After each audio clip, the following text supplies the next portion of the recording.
Bom dia a todos, bom dia a todas. É um prazer poder estar aqui conversando com vocês, poder estar aqui me reunindo com vocês para a relevância, para a situação que a gente está passando, para a necessidade desse tema de ser compartilhado, debatido, pensado. Né? Eu acho que é um momento da gente pensar junto e estar junto, né? Do jeito que é possível, com segurança, né? Mas sem distanciamento afetivo, né? Distanciamento e contato físico não quer dizer distanciamento afetivo, né? E aí eu quero agradecer também a oportunidade e o apoio da FUNESA para possibilitar esse evento, para possibilitar essa web palestra. Quero agradecer também o apoio da minha equipe, do Centro de Referência de Saúde Trabalhador de Sergipe. Agradecer também o apoio da Visage, da Vigilância Saúde Trabalhador, da Secretaria de Estado da Saúde e todas as pessoas que estão aqui presentes, né? Vamos começar a apresentação, espero que vocês participem, é fundamental a participação de vocês para a gente poder pensar junto e para que a gente possa construir mesmo a saúde do trabalhador, que no final das contas é um processo mesmo, é um processo de construção, passa muito pela educação. No Agente de Saúde do Trabalhador tem educação em saúde, até porque saúde do trabalhador não é só atendimento, também é atendimento, mas o atendimento ele tem que estar conectado com a educação em saúde e os dois têm que gerar a demanda e regular a demanda um para o outro. Por isso que a gente está aqui hoje, é o sentido dessa palestra, para que a gente possa mostrar o trabalho, mostrar formas de vocês acessarem o nosso trabalho e instrumentalizar profissionais e gestores de saúde em relação ao cuidado ao trabalhador, não só no atendimento especializado, mas também em ações de gestão, ações de prevenção e ações de educação. O tema que eu construí, que eu montei, que eu estou propondo hoje para a gente pensar é saúde mental do trabalhador da saúde, fatores de risco protetivos e clínicos. Pelo próprio tema, a gente já pode ver que não tem como a gente pensar a saúde mental sem a gente entender a relação entre risco e ambiente de trabalho, sem a gente entender que o próprio ambiente de trabalho e o processo de trabalho tem que se construir enquanto fatores de proteção e prevenção, e também a gente não entende saúde mental e não pode entender saúde mental sem a assistência especializada, sem a clínica. Mas não dá para a gente pensar a saúde mental do trabalhador apenas como atendimento individual, né? Essa é um dos grandes objetivos dessa palestra. A gente entender que para poder construir saúde mental do trabalhador no trabalho, precisa esses três aspectos estarem interligados. Ambiente de trabalho, gestão do ambiente do trabalho e atendimento clínico, certo? Vamos passando aqui. Aí é um roteiro para a gente poder ir se orientando em relação à apresentação. Eu vou começar com o impacto, uma breve contextualização do impacto da pandemia e as respostas gerais. Depois eu vou trazer as principais queixas e fatores de risco do trabalho em saúde, ainda articulado com a pandemia, mas trazendo também informações, conhecimentos gerais. Os principais quadros psicopatológicos associados ao trabalho em saúde, certo? Aí eu estou falando dos sintomas do quadro já instalado, certo? Em seguida, os principais níveis e as estratégias de atenção em saúde mental no trabalho, e aí entra os fatores protetivos, medidas de atenção em gestão do ambiente e processo de trabalho, medidas de atenção psicossocial e a atenção clínica especializada propriamente dita. Em seguida, eu vou trazer uma base teórica e diretrizes gerais de saúde mental no trabalho, né? E aí serve não só para trabalhadores da saúde, mas eu trouxe especialmente para trabalhadores da saúde algumas diretrizes. E vou trazer alguns elementos de reflexão para a gente acerca do que ainda existe e que a gente precisa ultrapassar, superar, para que a saúde mental realmente funcione, para que a saúde do trabalhador, não só a saúde mental, funcione em rede, de forma integral, hierarquizada, com suas referências e contrarreferências, e todo o instrumental teórico e de gestão que o próprio SUS oferece para a gente enquanto trabalhador da saúde. E uma bibliografia para quem quiser se aprofundar, para quem quiser tiver interesse no tema e no conteúdo que será apresentado. Vamos seguindo. Vamos lá. Primeiro é importante pontuar o caráter inédito da pandemia, né? E o seu principal impacto geral, e que os trabalhadores sentiram, né? E eu estou falando dos trabalhadores, os que eu atendi ao longo do ano 2020, da linha de frente, da gestão, né? E o que também é trazido por pesquisas e por levantamentos acerca do impacto da pandemia nos profissionais de saúde. A resposta imediata da gestão foi uma ênfase em medidas de precaução, né? O uso de EPIs, estratégias procedimentos de paramentação e desparamentação, né? A gente sabe hoje que a contaminação aconteceu muito nesse momento de desparamentação do EPI, do equipamento de proteção individual dos profissionais de saúde. Mas a resposta da gestão foi justamente abastecer, distribuir esses trabalhadores, principalmente da linha de frente, com os equipamentos de proteção individual. Foi a reação imediata da gestão, certo? E outra reação foi a intensificação da exigência relativa à cobertura assistencial, especialmente na linha de frente de enfrentamento, urgências e áreas críticas. Então, você tinha uma cobrança de presença, de escala, em termos de cobrir a assistência e não desassistir, até porque é o profissional da linha de frente, é o recurso que a gente tem para enfrentamento direto da pandemia. E, por outro lado, você tem também uma ênfase em acionar medidas de precaução, orientar para a precaução e motivar a necessidade de equipamento de proteção. Foram as duas respostas iniciais imediatas da pandemia, em relação à pandemia, certo? E um ambiente geral de incerteza, tanto por parte dos gestores quanto por parte dos profissionais de saúde. As reações iniciais do trabalhador, as dúvidas relativas aos vetores de transmissão e às medidas de precaução, né?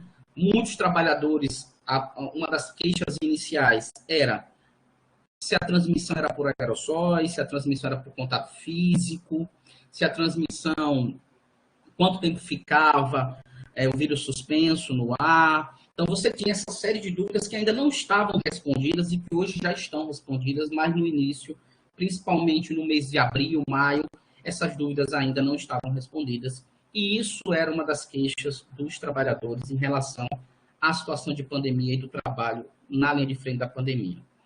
A incerteza quanto aos riscos de contaminação, ao grau de letalidade, à evolução da pandemia em segurança laboral, né? O grau de letalidade, essa incerteza, a gente já está começando a perceber que, infelizmente, essa letalidade é proporcional à contaminação, né? A gente já tem esse conhecimento, a gente já sabe que a pandemia, infelizmente, evoluiu, mas estamos no momento crítico da pandemia e ainda no cenário de incerteza. E a insegurança laboral por questões de, principalmente, o trabalhador perder o seu posto de trabalho ou ser transferido de um setor, ou que ele tinha identificação, ou que ele se sentia pertencente àquele setor. Ou por se afastar do trabalho, né? Muitos trabalhadores não queriam se afastar do trabalho, queriam voltar, queriam continuar trabalhando, até porque o trabalho seria um elemento de saúde mental, para ele não ficar em casa com sensação de confinamento ou ansioso. Então, também tinha essas reações imediatas, iniciais do trabalhador. Outra reação muito frequente é o medo da contaminação de si e dos familiares, né? Principalmente o medo da contaminação dos familiares, numa incerteza em relação à letalidade da pandemia, numa incerteza em relação ao risco de contaminação, você tinha a contaminação em relação aos familiares, mais do que a si mesmo, como um medo predominante dos trabalhadores da linha de frente, principalmente dos hospitais. E outra queixa ou reação inicial era a sobrecarga de trabalho, né? Dado a quantidade de admissões de trabalhadores, de usuários, de pessoas, de pacientes em unidades críticas, na UTI e na urgência. Ok? Agora vamos entrar nas queixas, né? Então você tinha essas reações iniciais. Essas reações iniciais não necessariamente eram sintomas, eram reações, eram respostas comuns, frequentes dos trabalhadores e que não se tornavam sintomas por si mesmos, ou não traziam nenhum comprometimento funcional, relacional ou emocional para o trabalhador, ok?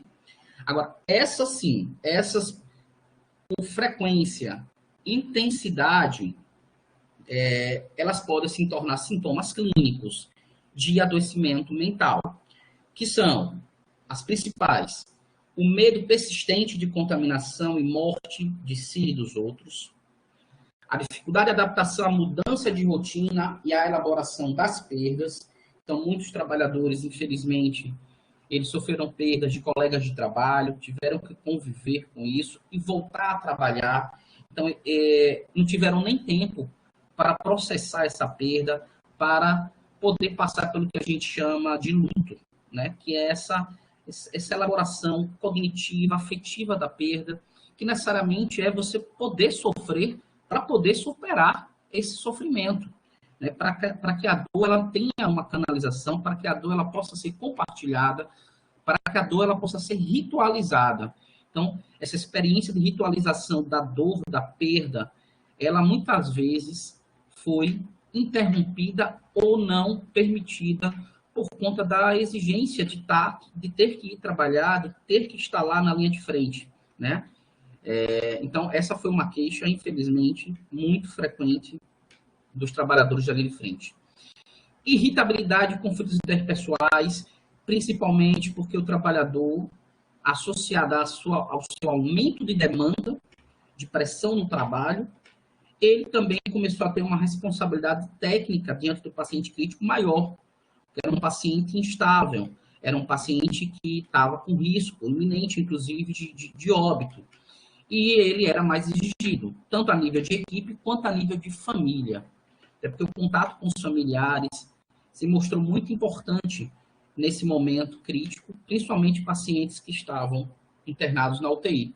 E os profissionais de saúde, muitas vezes, faziam esse contato por telefone, né? E esse trabalho em equipe se mostrou muito estressante, porque diante de uma alta demanda de trabalho, se você não tiver compartilhamento de responsabilidades, se você não tiver distribuição de tarefas, o trabalhador, infelizmente, pode vir a sofrer ou ter o que a gente chama de sobrecarga de trabalho. E a queixa de quem está sobrecarregado geralmente é a irritabilidade, né? A impaciência, a inquietação, a dificuldade de concentração, né? Em relação à própria rotina mesmo das relações com a equipe. E isso geralmente gera conflitos interpessoais, né?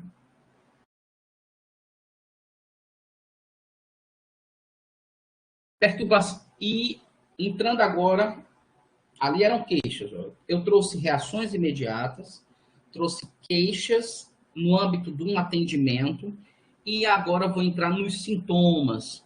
Quais foram os principais sintomas clínicos que aí sim exigem um atendimento especializado, exigem uma adaptação da rotina de trabalho ou exige também o afastamento quando necessário, se caso tenha uma exposição crônica a determinados estressores, né? Como sobrecarga, por exemplo. Os principais sintomas clínicos: perturbação do sono e do apetite.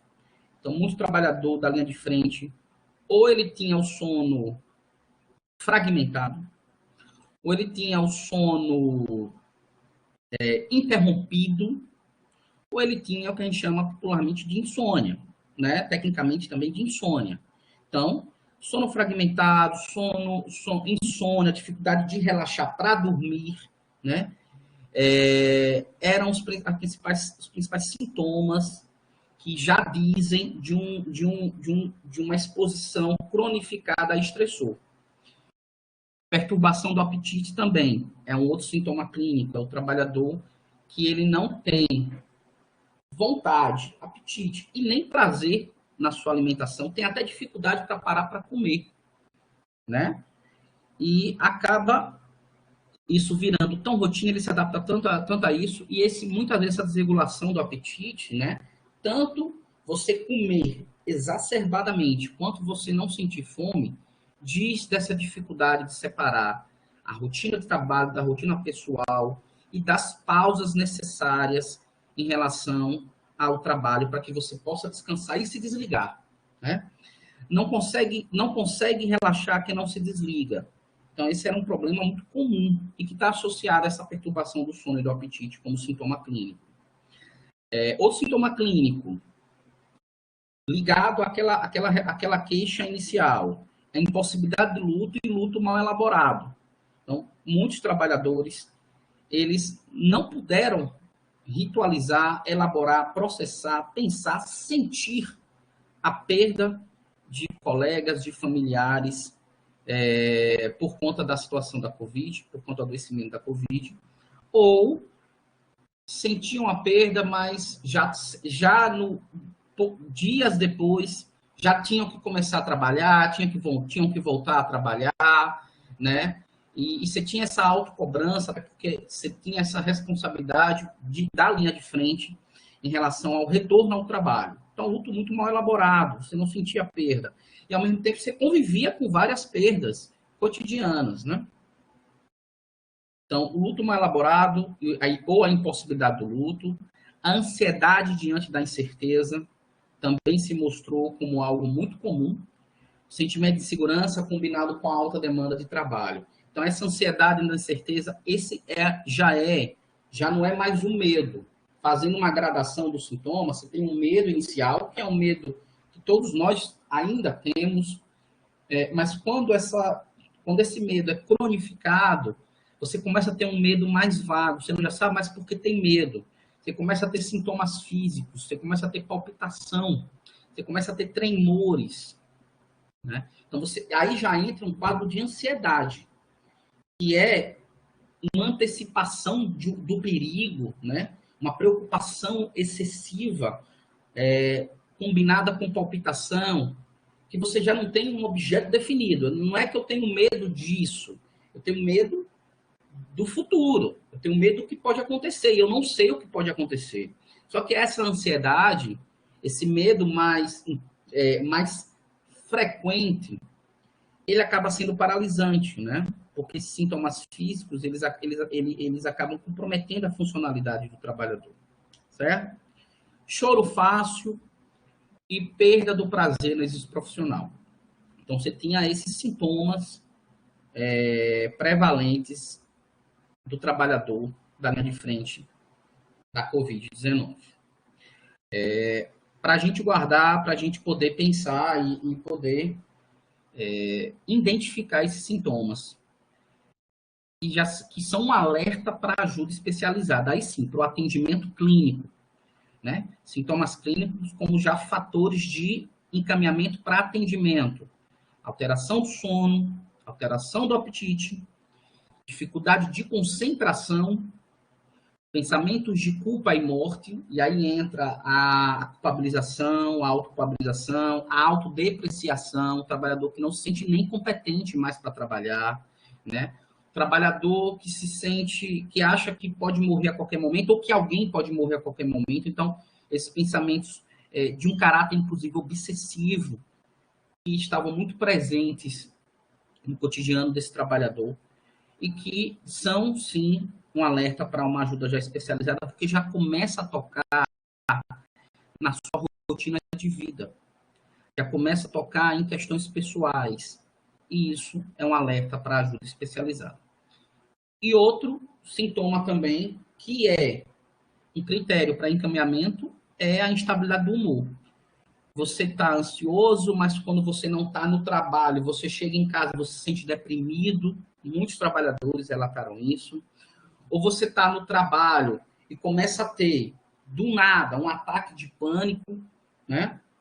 Agudo, que você tem uma perda de controle de si, uma sensação de perda de controle, sudorese. Então, você começa, no meio da rotina de trabalho, lá no meio do trabalho, acaba tendo uma crise de pânico, né? E no outro dia tá com sintoma depressivo. E no outro dia está ansioso com pensamento obsessivo.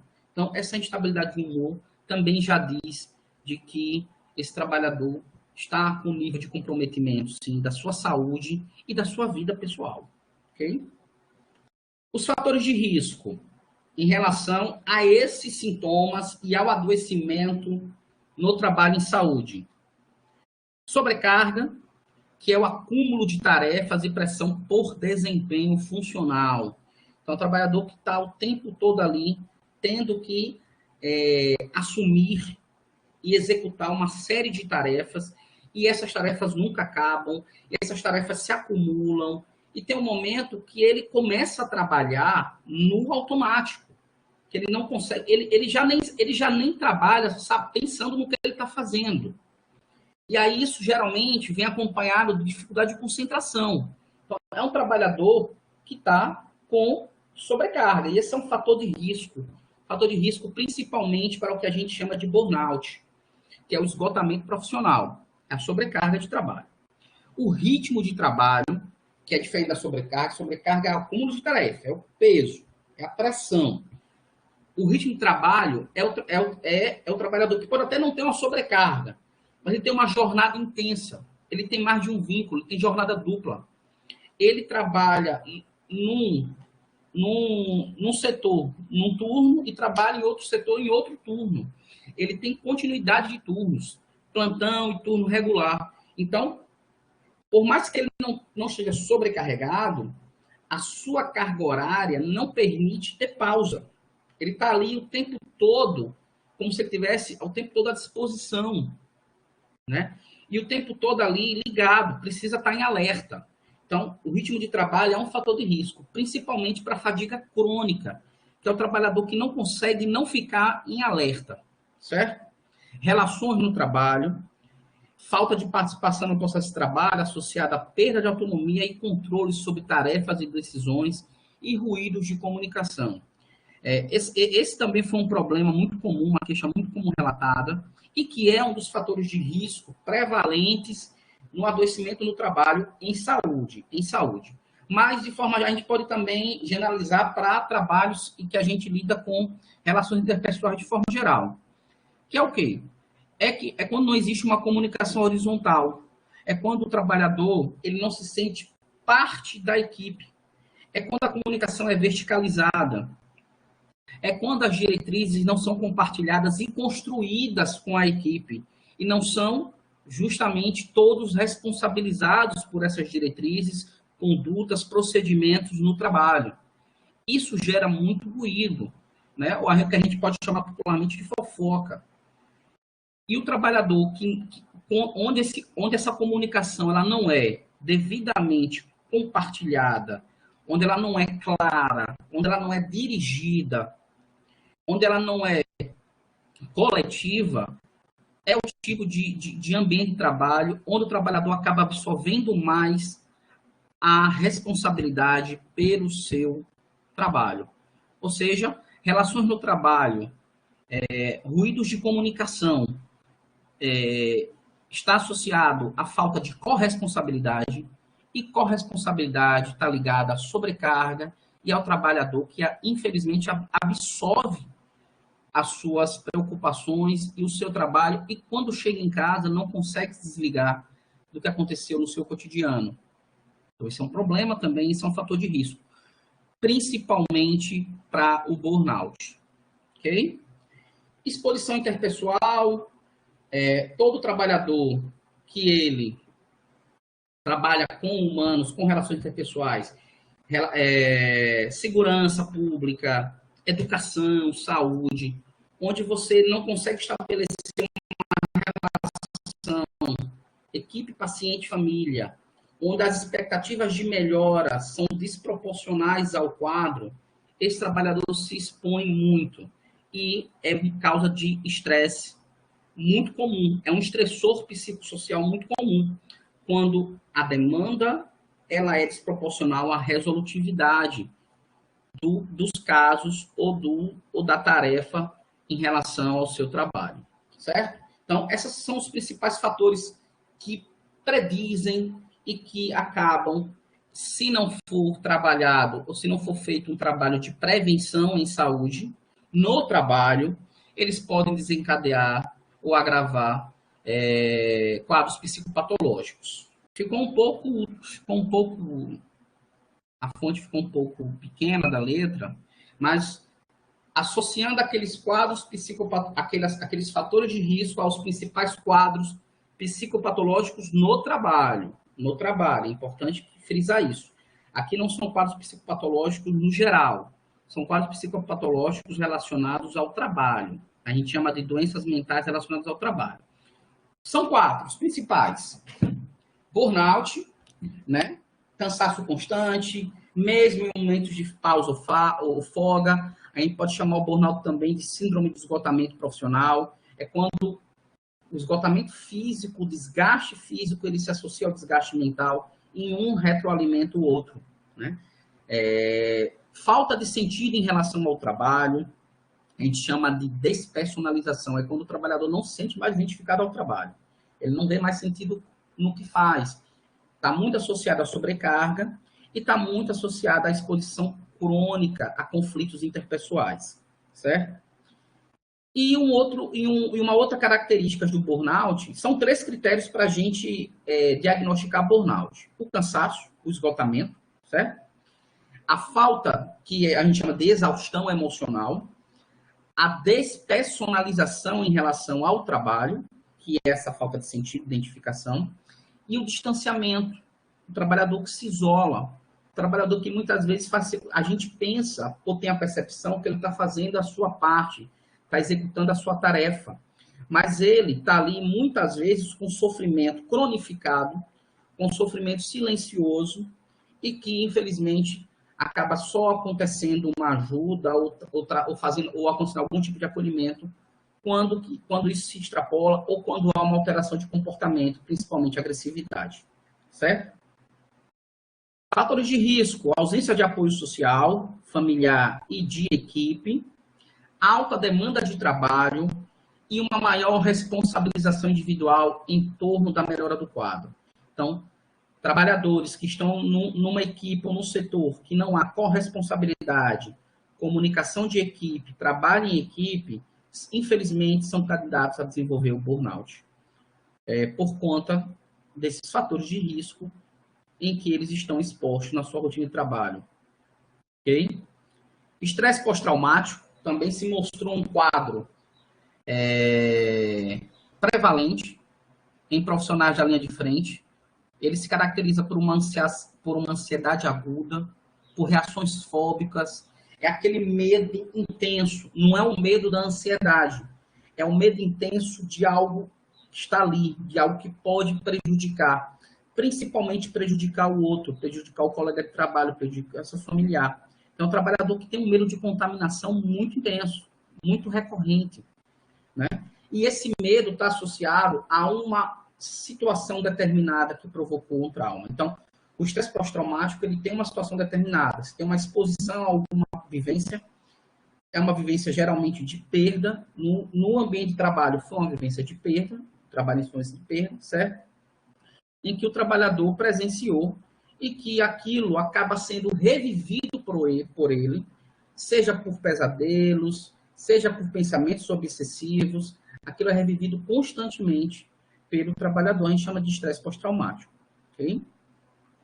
Sofreu os fatores de risco para desenvolver estresse pós-traumático: sofreu presenciar acidentes de trabalho ou constantes óbitos de pares, responsabilidade individual por vidas e trabalhadores de saúde com internação prolongada e procedimentos mais invasivos.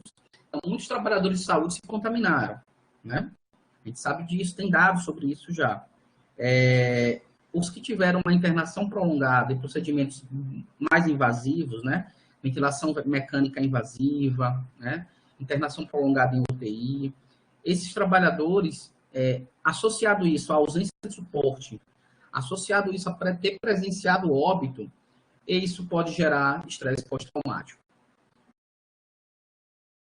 Outro quadro psicopatológico comum em trabalhadores de saúde é a neurastenia, a síndrome de fadiga, que é a fadiga mental e física com dificuldade de relaxamento. Né? É diferente do burnout. Por quê? Porque o burnout, você tem uma oscilação entre uma ansiedade e uma depressão.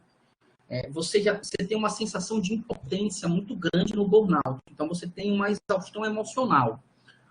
A fadiga é o cansaço que afeta a sua atenção, que afeta a sua capacidade funcional de trabalho, o seu desempenho, certo?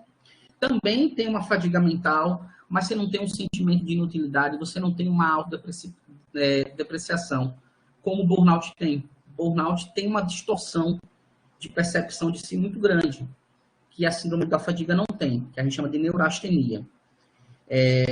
O fator de risco da neurastenia, ou síndrome de fadiga ou fadiga crônica, é o ritmo intenso de trabalho, associado a jornadas duplas ou prolongadas. A gente sabe que é muito comum, principalmente em profissionais de enfermagem, a fadiga crônica e o burnout. Porque eles precisam, até para complementar a renda, né, trabalhar em mais de um vínculo, hospital público, hospital particular, né, e que, quando tem um momento de descanso em casa, acaba assumindo tarefas domésticas. Isso é muito comum em profissionais de enfermagem do sexo feminino, né, que acaba também assumindo tarefa doméstica para além dos vínculos que ela tem no trabalho. Então, a gente até fala, né, até brinca, né, que é uma coisa séria, que técnica de enfermagem tem tripla jornada, quádrupla jornada, né, e que acaba se adaptando a isso. Eu acho que o mais preocupante é esse, né? A gente sabe que tanto o burnout quanto a fadiga crônica é justamente o trabalhador que se adaptou ao que faz mal a ele. E que indica que não tem medidas de prevenção e que ele não procura ajuda especializada, não procurou ajuda e acaba, infelizmente, desenvolvendo esses quadros. Outro quadro psicopatológico que foi prevalente foi a depressão reativa, cujo sintoma mais significativo é a perda do interesse ou prazer no exercício profissional. É o trabalhador que, diante de uma demanda de trabalho instável, sobrecarregada, com pressão, com risco para a sua vida e para o outro, com incerteza, ele começa a se sentir ameaçado o tempo inteiro. Ele não sabe nem mais o que vai acontecer no seu trabalho. Se ele vai ser transferido, se ele vai ser afastado, o que vai acontecer com ele, se ele vai ser, inclusive, demitido. Você tem uma insegurança laboral aí, né? Ele é colocado numa posição de se comunicar mais com familiares, com pacientes, com chefia, com colegas de trabalho. Essa comunicação, ela acaba expondo ele à possibilidade de frustração, de decepção, e isso, infelizmente, pode contribuir para a ocorrência de depressão reativa. Não é uma depressão crônica, mas é uma depressão que, infelizmente, incapacita o trabalhador e acaba comprometendo a sua vida profissional e a sua vida pessoal, certo?